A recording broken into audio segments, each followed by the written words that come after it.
Sa totoo lang, si Midet po ay masaya at pinagpala kahit wala na ang Kalingap Dan bilang sila ay love team. Bakit? Bakit pinagpala si Midet? Dahil doon sa 5 team. Katunayan, ang mga sponsor na yan, kay Midet lahat po ipinapadala ang pera. Ayan na guys, muli nagbabalik po ang inyong lingkod. Ayan. Good morning, good evening, at mega love shoutout po sa inyong lahat, sa lahat ng mga giliw kong taga-subaybay. Ayan, marapat bang sila ay masaktan? O, marapat na sila ay masaktan nang sa ganun ay matuto.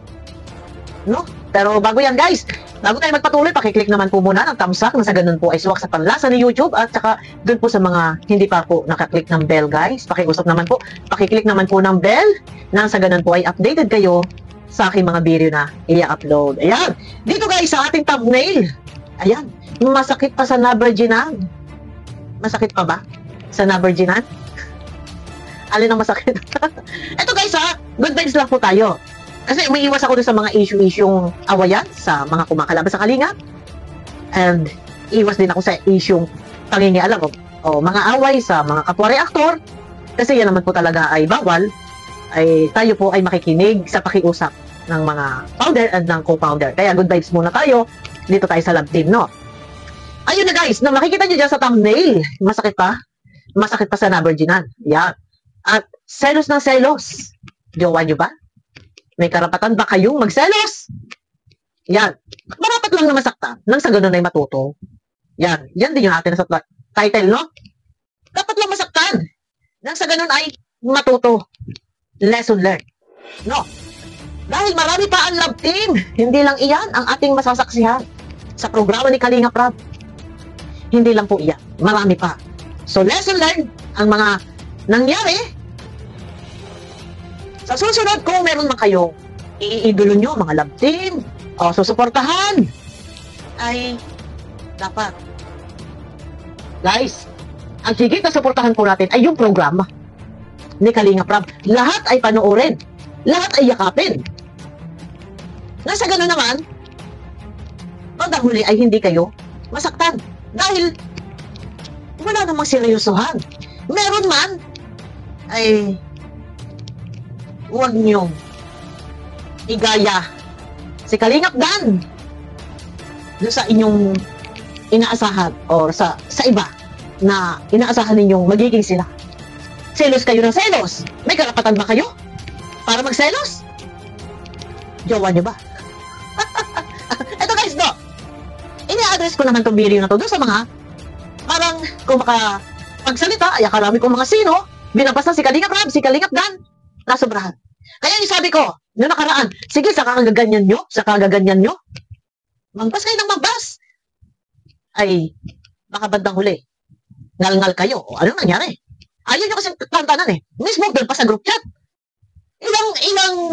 Ilang team yan. Ha? May Dadet International, Dadet Local, may Dadet Cebu, may Dadet Iloilo. Ano pa? Madami yan. Ang pagkakaalam ko yung 5. May listahan akong hawak guys. Inilapag doon sa group chat ng Karetba. Nawawala tuloy ako sa focus. Ayun na.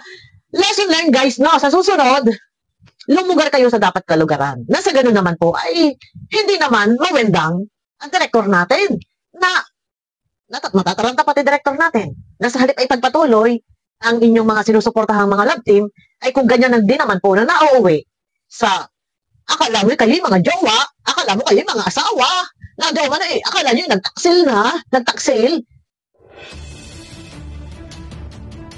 Ano nangyari? Dahil lang sa karap-karap.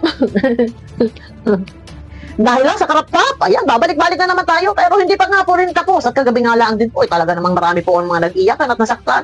Pero wala tayong magagawa. Dapat lang na masaktan ng matuto. Yun nga lang po, nadama yung ibang walang kamalay-malay na hindi naman ang babas. No, hindi nang babas yung iba. Tahimik sila at saka full support sila. Pero nadamay dahil doon sa iba. Kaya ayan, ang nangyari po, no? Dapat lumugar sa dapat kaluguran. Kunting pino. At hindi po pwedeng kayo ay magdidikta. Hindi po pwedeng mangyari na masunod yung kagustuhan nyo na humantong doon sa maging sila. Wala po. Wala po ligawan. Kasi kung yan po ay, ito, real talk tayo guys, yung sinasabi ng iba, marami po ang nagko-comment, yung sinasabi ng iba na wala raw pagtingin si Kalingap Dan, evident. Bakit nyo nasasabi? Kasi siguro, nararamdaman nila.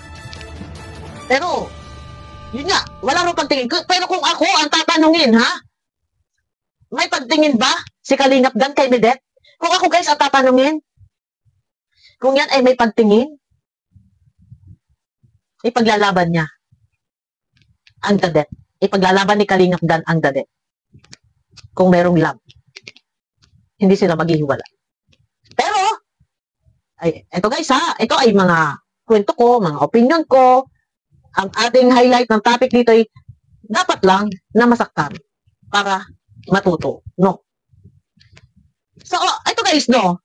Yung iba dyan kasi masyado sila na para bang ang gusto nila mangyari maging totohanan. Pero malabo. Noon pa man, ramdam nyo yan eh. Kung mauuwi sa totohanan.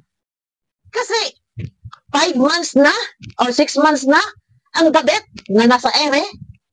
Pero part 17 pa lang. Paano magkakaroon po ng paano sila magkakadevelopan sa isa't isa? Paano madedevelop si Kalingap Dan? Gayong nagsasama lang sila sa shooting 1 oras o wala pang 1 oras. Paano siya madedevelop doon? Buti sana kung nagsasama sila sa isang bubong or everyday magkasama, everyday nagkikita or naandyan lang, magkikita sa 1 linggo, 1 beses o wala pa, inaabot pa ng 2 linggo. At pagsasama ay wala pang 1 oras. Paano po magkakaroon doon ng feelings na siya ay mai-in love? No?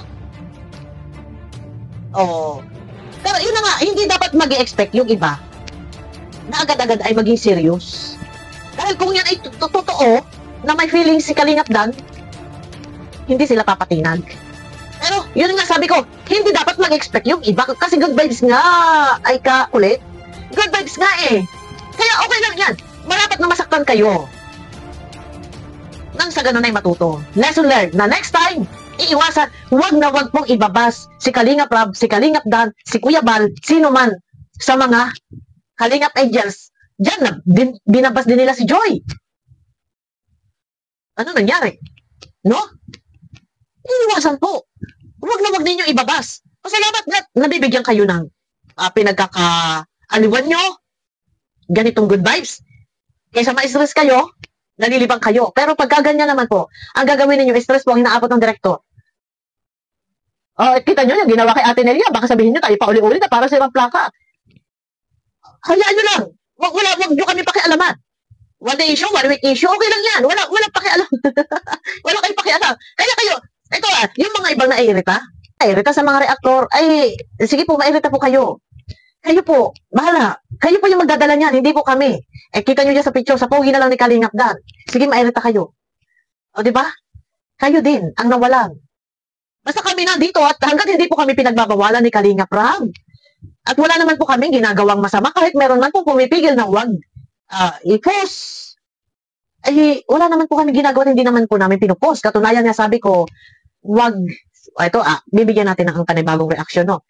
Kung maaari, wag na munang isarang yung Dan Joy. Dahil higit na makakawawa po dito, si Joy at si Kalingap Dan. Ibabas nila. Alam niyo yung mga yan.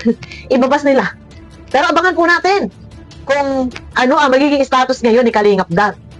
Abangan po natin yan, no? At ayun na guys, no? Lesson learned. Ito lang, yung highlight ng aking topic. Dapat lang nang sila'y nakatikim ng sakit. Lesson learned. Na sila'y nasaktan. Next time, maghihinay-hinay kayo. Pero, ayun na, yung iba, sasabihin ng iba, yung mga nambabas daw ay hindi daw mga makadanjoy. Yun daw ay mga e-lovers. Mismo pong nasa loob po ng group chat, lalo na yung sa group chat ng Dadet Italy International, doon mismo, may mga plano-plano na po sila na kung sakali bibitaw si Kalingap Dan, ay may plano sila para kay Midet. So, sa makatuwid dito, ang sinusuportahan lang nila si Midet. Di ba? Binabas na nila, pinag-uusapan nila si Kalingap Ramdon at saka si Kalingap Dan. Yun yung mali. So, ngayon, tsaka hindi po kayo dapat nasasaktan, hindi kayo dapat mag-iimot-imot dyan. Dahil ang buong katotohanan, sa totoo lang, si Midet po ay masaya at pinagpala kahit wala na ang Kalingap Dan bilang sila ay love team. Kahit wala na ang Dadet. Bakit? Bakit pinagpala si Midet? Dahil doon sa 5 team na sumusuporta, o 4 ba ito o 5, na sumusuporta sa kanilang love team, yan po ay may direct contact si Midet sa mga sponsor. Katunayan, ang mga sponsor na yan, kay Midet lahat po ipinapadala ang pera. Kaya hindi po kayo dapat mag-alala dahil ang buong katotohanan, kahit po wala ang Dadet o Dandet love team, si Midet po ay panalo na. Hindi po sasabihin ditong ginamit lang. No, wag niyo sasabihin yan. Pag sinabi niyo yan na ginamit lang, aba, di tayo hindi magkakasundo-sundo. Dahil ang buong katotohanan, lahat ng mga bumuo ng mga team-team, mga group chat, nagkaroon ng fundraising at yan po ay ipinapadala kay Midet. Kung meron man dyan na nakukuha si Kalingap Dan, dapat lang, dahil yung paglilikom, pagkakaroon ng fundraising, dyan po ay gamit na gamit ang pangalang Dandet o Dadet, Kalingap Dan and Midet. Kaya marapat lang po na si Kalingap Dan ay mabigyan at yun po ay bahala na si Kalingap Dan kung saan man niya dinala. Ito ay itinutulong din ni Kalingap Dan sa kanyang charity works, sa kanyang charity vlog, no? Ayun na guys, no? Kaya hindi kayo dapat mag-iniyak dahil si Midet po ay pinagpala. 'Di ba? Hindi po siya api, hindi po siya kawawa. Kung nawala man ang Dadet, love team, kasalanan yan ng mga supporters. 'Di ba? Wala kayong dapat na isumbat at hindi kayo dapat magselos. Selos kayo ng selos. Jowa nyo ba? Ano karapatan nyo magselos? O, di ba? Yun. Ayun na, guys. At magpapauli-uli tayo. Abangan nyo ako, guys, sa aking next video maya. Ay, ito na, ha? Sabihin ng iba, upload tayo ng upload. Or ano. Pero, ito, guys, no? Kailangan kong mag-upload. 2-3. Kasi, magpapadala ko kay Kuya Bal. Pagsahod, itong July, pagtulong po kay Lolo Miguel para sa pabahay. Yan. Ayun na, guys. Abangan nyo ako sa aking next video po.